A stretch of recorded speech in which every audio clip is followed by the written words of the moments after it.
Bonjour à toutes et à tous et bienvenue au Commodities Market Report du mercredi 15 juin 2016. Yoav Nizar pour vous retrouver sur dailyfx.fr. Avant de débuter ce webinaire, une grosse pensée pour tous les étudiants qui passent leur bac aujourd'hui. On sait que vous êtes nombreux à nous écouter, vous êtes nombreux à nous écouter tout au long de l'année notamment, donc bonne chance à nos futurs bacheliers. Avant de parler marché, je vous laisse prendre connaissance de l'avertissement lié au risque de trading. Négocier sur marge sur le marché des devises ou via des produits CFD comporte un risque élevé et ne peut être recommandé à tout investisseur. FXCM et DailyFX ne pourront en aucun cas tenir responsable de pertes ou dommages occasionnés à un client sans restriction des pertes ou manques à gagner qui pourraient découler directement ou indirectement de l'utilisation de ces informations. Alors, bonjour à tous qui venaient de me rejoindre et qui me saluaient sur le chat.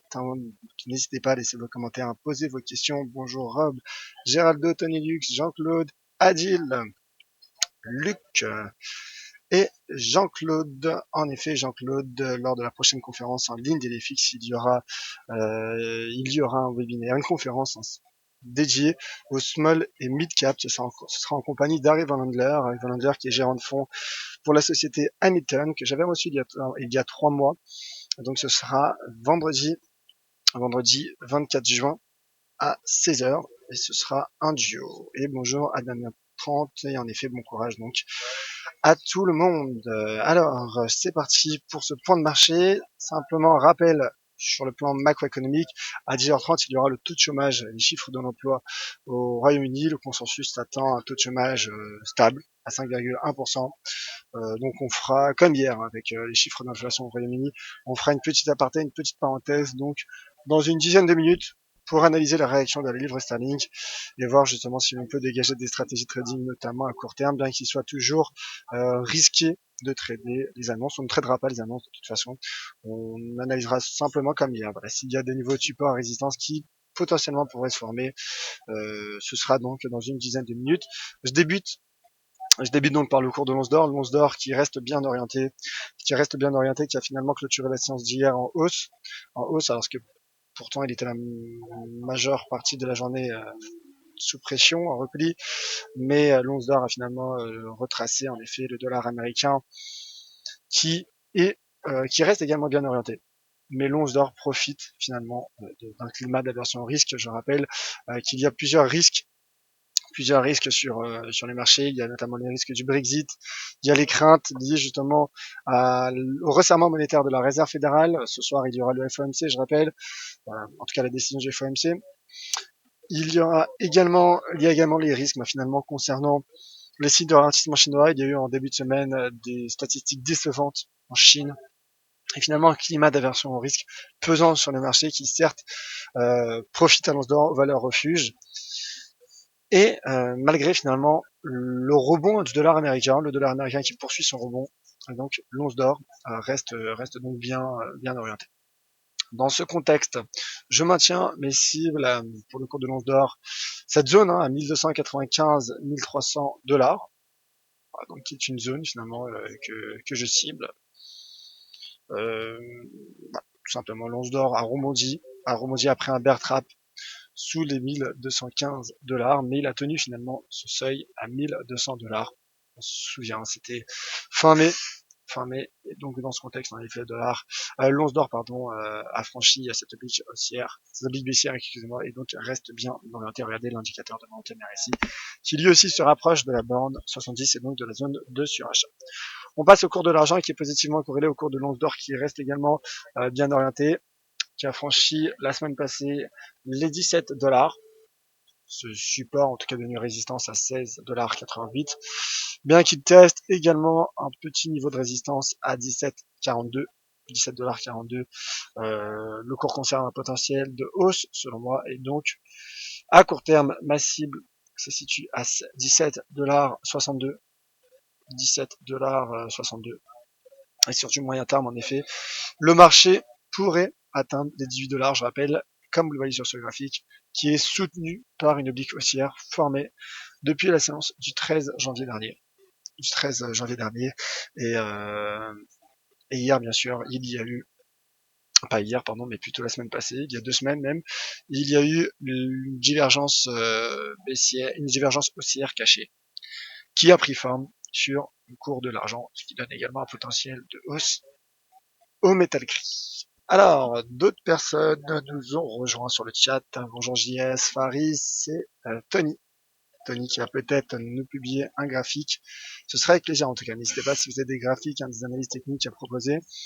Bah, sachez que je les mettrai, comme j'ai l'habitude de le faire, je les publierai en direct pour faire partager également à tous nos auditeurs. Alors, le cours du pétrole qui poursuit son repli. Là, c'est intéressant car le cours du pétrole teste un gros niveau de support, un double niveau de support, un gros pivot donc, qui, comme vous le voyez, est composé d'une part de ce seuil horizontal à 47,85$ pour le baril de WTI, mais également un support composé de cette oblique haussière formée depuis le 11 février dernier.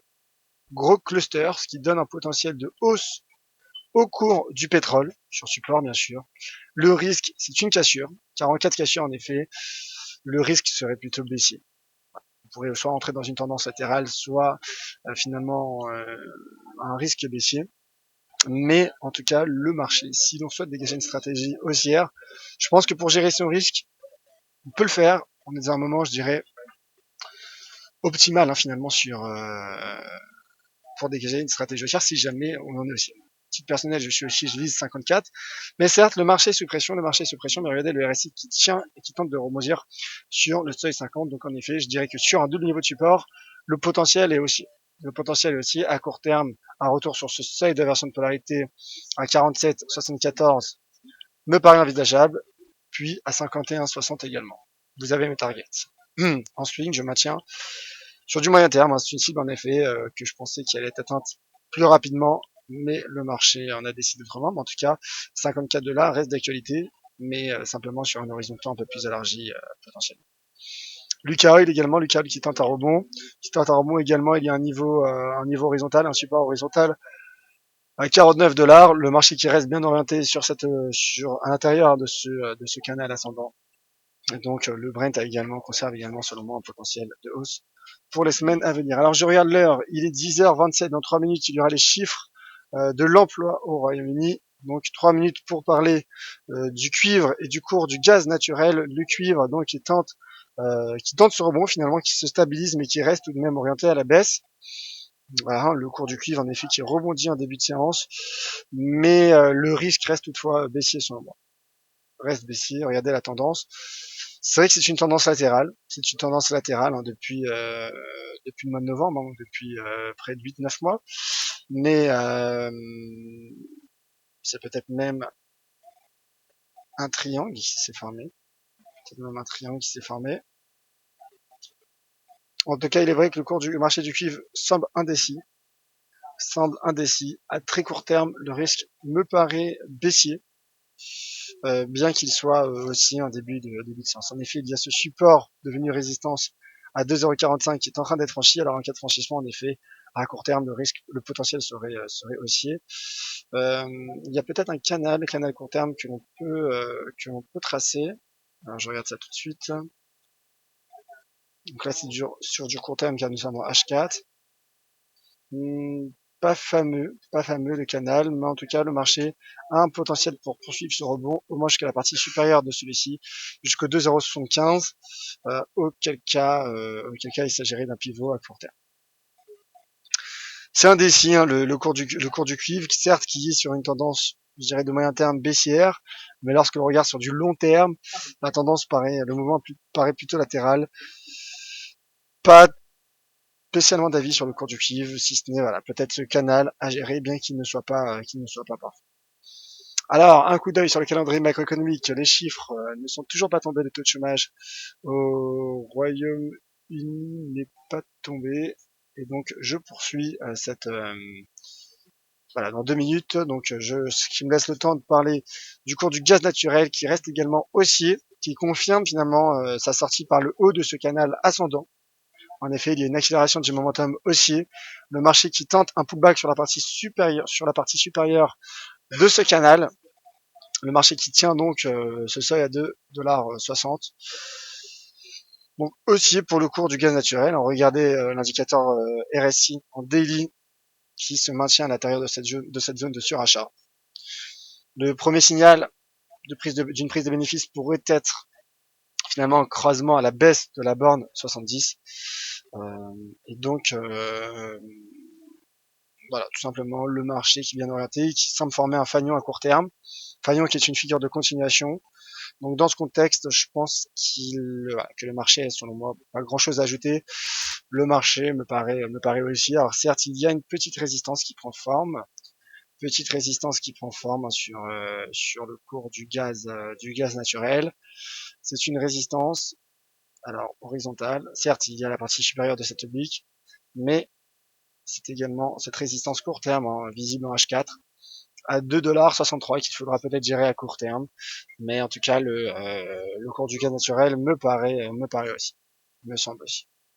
Et les chiffres qui viennent tomber, baisse du taux de chômage au Royaume-Uni. Baisse du taux de chômage à 5%, coup d'œil tout de suite sur la livre sterling.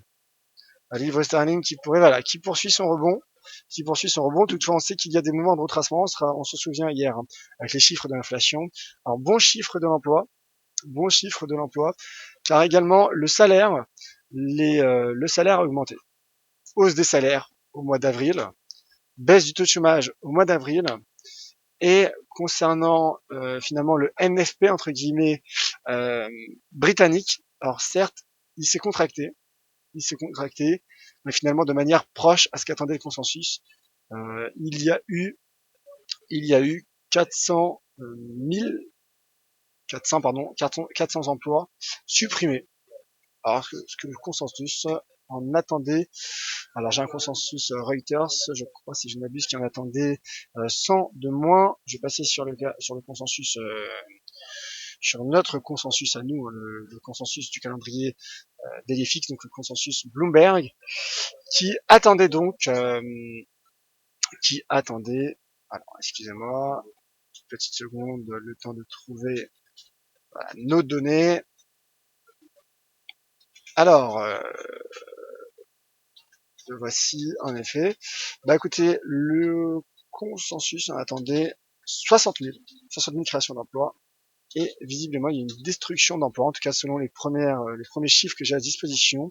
En tout cas, c'est confirmé, le taux de chômage, selon le Bureau international du travail, a baissé à 5% en données trimestrielles, donc au mois d'avril, au Royaume-Uni.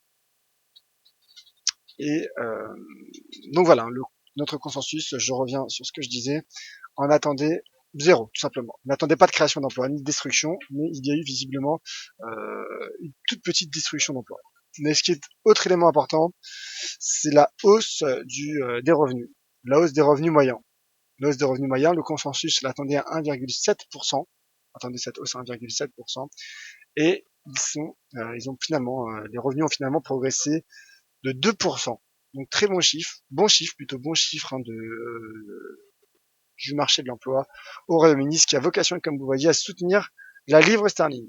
La livre sterling face au dollar américain, cela fait du bien à la livre sterling qui a été mise sous pression durant plusieurs séances, avec notamment le risque de Brexit qui s'accentue à l'approche du référendum du 23 juin prochain, à 8 jours du référendum tant attendu. Les marchés finalement ne réagissent que finalement sur ce catalyseur, en tout cas principalement. N'oublions pas également, puisque nous sommes sur le GBP-USD, qu'il y a également le dollar américain. Et le dollar américain, comme je le disais, reste bien orienté, soutenu par les ventes au détail, par la hausse plus qu'attendue des ventes au détail, mais également soutenu pas soutenu, mais en tout cas finalement qui sera impacté par le FOMC de ce soir. Regardez, en données journalières, certes il y a un retracement sur ce niveau de support à 1,4085 $. Voilà, niveau de support. Réaction, attention à la ligne pénétrante qui semble prendre forme. Ligne pénétrante en daily qui semble prendre forme sur le GBP-USD. Je rappelle que le piercing line est un pattern de retournement à la hausse. Voilà donc pour la livre sterling, bon chiffre de l'emploi et la livre qui accélère. Attention au mouvement de retracement, mais lorsque je vois ce momentum aussi, je me dis que le livre pourrait poursuivre son rebond. Prudence donc à la volatilité. Voilà donc pour cette parenthèse, on revient sur les devises matières premières, puisque j'en ai fait parler des matières premières. D'ailleurs, ça tombe bien puisque JS demande un mot sur le gaz naturel. C'est fait. Un mot sur l'AUD USD qui semble finalement, qui teste qui teste cette résistance à 0,7412, parce qu'il avait pourtant effectué un pullback sous ce niveau. On voit que les devises matières premières sont sous pression. Elles sont sous pression, bien qu'elles résistent. Cela donne finalement des mouvements plutôt latéraux à très court terme. Le risque reste baissier. Le risque reste baissier de toute façon. Le dollar américain poursuit son rebond, bien que les fondamentaux soient finalement, je dirais, assez difficiles à interpréter. Car en effet, on s'attend à un statu quo ce soir de la Fed, mais ce qu'il faudra surveiller, c'est le ton employé par Janet Yellen. Simplement, voilà, en théorie, de manière assez brute, si Janet Yellen, laisse la porte ouverte à un relèvement des taux dès cet été, ou pourquoi pas dès le mois de septembre, le dollar pourrait en profiter. À l'inverse, si elle insiste, elle met l'accent sur le fait que la Fed restera prudente dans son resserrement monétaire, cela pourrait impacter le dollar américain, cela pourrait l'affaiblir. Donc c'est l'enjeu de ce FOMC. À court terme, avis plutôt neutre, bien qu'il y ait cette résistance qui me donne selon moi tout de même une opinion baissière, sans une grande conviction, mais en tout cas voilà, il y a un niveau de résistance que l'on peut potentiellement gérer, utiliser pour gérer son risque notamment, et le RSI qui tente de passer sous les 50, mais voilà, qui est tout proche des 50.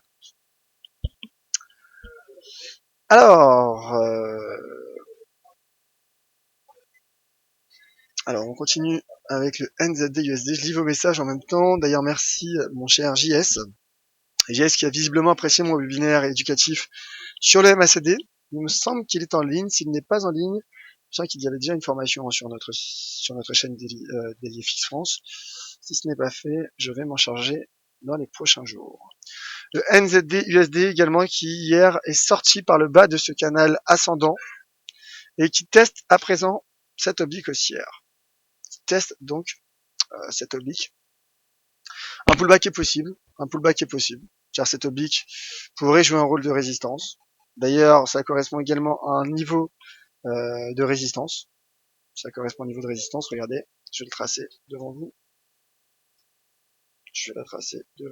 Un niveau de résistance à 0,7050. Voilà, 0,7047. Double niveau de résistance, NZD-USD qui, selon moi, à court terme, a un potentiel pour repartir à la baisse. Bien que la tendance depuis le mois de mai soit haussière. Depuis fin mai, soit haussière. Voilà, on voit qu'il y a les devises matières premières tentent de résister au rebond du dollar. C'est le dollar américain également qui effectue un repli technique. Voilà, ça donne finalement des mouvements assez difficiles à interpréter, je vous l'avoue. Mais en tout cas, des replis sous résistance. Voilà, c'est le point commun finalement qu'on peut dégager entre l'AUD et le NZD, c'est qu'ils sont sous des niveaux de résistance. Et donc sous résistance, le risque est baissier, bien évidemment. Dernier actif, ensuite je passerai aux questions, car il y a quelques commentaires et questions sur le chat. C'est bien sûr, je n'ai pas oublié, peut-être l'actif à suivre sur le Forex aujourd'hui. Le taux de change USD4, pourquoi l'actif à suivre? Car stock de pétrole à 6h30, dollar canadien est positivement corrélé à l'évolution du prix du pétrole, et donc FOMC, ça vous l'avez compris. D'ailleurs je rappelle que demain, il y aura également les chiffres de l'inflation aux États-Unis. Ce sera à suivre dans un live spécial à 14h15 avec Vincent. Et donc, dans ce contexte, le taux de change USD-CAD qui certes s'est replié sous une résistance très court terme à 0,12872. Le marché qui teste ce seuil d'inversion de polarité à 28,45. Le taux de change USD-CAD qui reste, selon moi, bien orienté. Un pullback sur les 1,2845 me paraît envisageable. Alors certes, il y a cette résistance, mais regardez, le RSI est orienté également à la hausse. Je pense que le taux de change USD-CAD a le potentiel pour, à court terme, d'un point de vue technique, pour suivre son rebond. Prudence toutefois, car comme je le disais, le cours du pétrole est sur un double niveau de support, notamment le WTI, ce qui provoque, ce qui confère au cours du pétrole un potentiel de hausse, ce qui pourrait finalement affaiblir le taux de change USD-CAD bien qu'il y ait également le dollar, l'USD, dans l'USD CAD, il y a aussi l'USD en numérateur, en devise de base, et donc finalement un rebond du dollar américain pourrait finalement l'emporter sur un rebond du cours du pétrole. Ce que je veux dire, c'est que simplement, bien que le pétrole pourrait rebondir, le taux de change USD-CAD pourrait également poursuivre son rebond si le dollar américain se renforce de manière plus importante que le dollar canadien. En tout cas, voilà, je vous invite à retrouver un article que j'ai mis en ligne il y a quelques minutes avant de prendre l'antenne, sur le site dailyfx.fr, où j'expose mon point de vue USD-CAD. Donc, il donne pas trop d'opinion à court terme, pas trop d'opinion à court terme, hein, sur les devises matières premières. Simplement, du point de vue des analyses techniques, il y a un seuil d'inversion de polarité qui joue un rôle de support à 1,2845 et une résistance qui a pris forme, une jolie résistance, alors certes à court terme, mais une jolie résistance à 1,2872 dollars canadiens.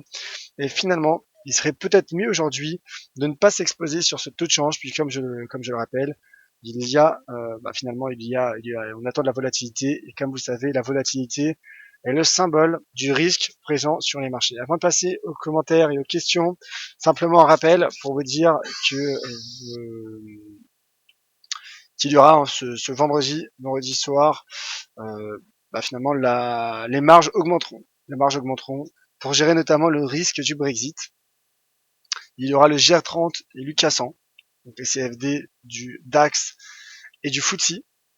Mais il y aura également les marges de l'euro-dollar, de l'euro-USD, de l'euro-CAD, de l'euro-NOK, de l'euro-NZD, de l'euro-yen et les autres paires en livres sterling, en GBP donc, qui verront leur marge augmenter. En effet, voilà, tout simplement dans un but finalement de gestion de risque.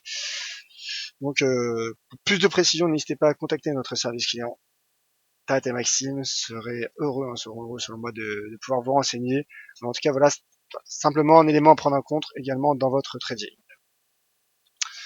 Passons aux questions. Alors que l'USD-CAD tente de casser les 1,2845, on passe aux questions. Et bonjour à Fernand, Saïd également. Un visiteur qui demande pour le spread, concernant le spread, écoutez, comme je disais, le visiteur qui demande si le spread sera également augmenteront ou pas, si les spreads augmenteront. Alors en effet, a priori, le spread ne sera pas augmenté, mais toutefois en fonction de l'annonce, le spread est amené également à être impacté, potentiellement, mais en tout cas, il n'y a pas de mesure prise sur le spread, si telle était votre question, mon cher visiteur. Alors justement, visiteur sur l'USD-CAD, divergence baissière cachée sur l'USD-CAD en H4, on regarde ça. Alors, la divergence baissière cachée, où est-elle? Où est-elle? Écoutez, je n'en vois pas. Je vais peut-être passer sur un graphique linéaire. Graphique linéaire qui permet de mettre en évidence finalement les divergences. Une divergence baissière cachée, non, je n'en vois pas. Peut-être, oui, alors là, peut-être avec ces deux sommets. Donc si c'est de là dont vous parlez, mon cher visiteur, ce n'est pas réellement une divergence car le RSI est repassé sous la borne 50 entre temps. Donc je n'en vois pas. N'hésitez pas à m'envoyer votre graphique. Saïd, si la Fed maintient ses taux ce soir, mais si Hélène, en son discours, maintient ses objectifs de relever ses taux très bientôt, le gold peut-il baisser malgré le climat d'aversion risque actuel? Merci. En effet, le gold est tiraillé entre deux éléments fondamentaux. D'une part, l'évolution du dollar américain et d'autre part, le climat d'aversion risque. Toujours particulier, on sait qu'au début d'année, bien que début d'année, finalement, le cours de l'once d'or a entamé un rallye lorsque les marchés boursiers baissaient. Assez difficile à dire. C'est le choix du marché. Je pense tout de même que le marché pourrait réagir sur le coup de l'annonce à l'évolution du dollar américain, puisque le sujet actuel, au moment à l'instant T, je dirais, sera le dollar américain. Alors qu'en fil rouge, finalement, il y a des différents risques et le climat d'aversion au risque. Donc en effet, il pourrait, selon moi, avoir un focus du marché sur l'évolution du dollar américain au moment où Yellen interviendra. Mais cela n'est que dans mon avis. Je ne pense pas que voilà, tout dépendra du marché. C'est le marché finalement qui choisit sa direction. Alors, bah voilà, un graphique de Tony, il suffisait de demander. Tony qui nous envoie son graphique du S&P 500. Pas trop de graphes, ça fait un mois que je fais que de l'intraday sur l'indice. Ça roule pas trop mal. Bah écoute, mon cher Tony, c'est parfait.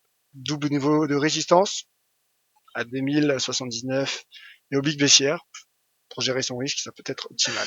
Si on dégage une stratégie baissière, le risque est baissier en tout cas sur les indices. Le risque est baissier, selon moi.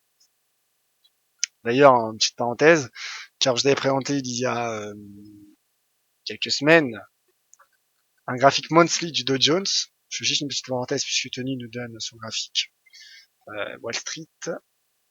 Simplement, je disais, il y a ce doji sous résistance à 17 920 qui pourrait provoquer un potentiel de baisse. Alors certes, il y a cette mèche haussière, cette mèche hausse qui profitait à l'indice Dow Jones, mais le marché repart à la baisse. Je rappelle que ma cible se situe à 17 430, mais c'est sur du long terme car nous sommes un monthly. Rappelez-vous de ce doji. Voilà, rappelez-vous. Tony Lux, petite idée de l'AUD Yen. Alors ce n'est pas une paire que je suis tout particulièrement, mais on va voir si on peut dégager une stratégie.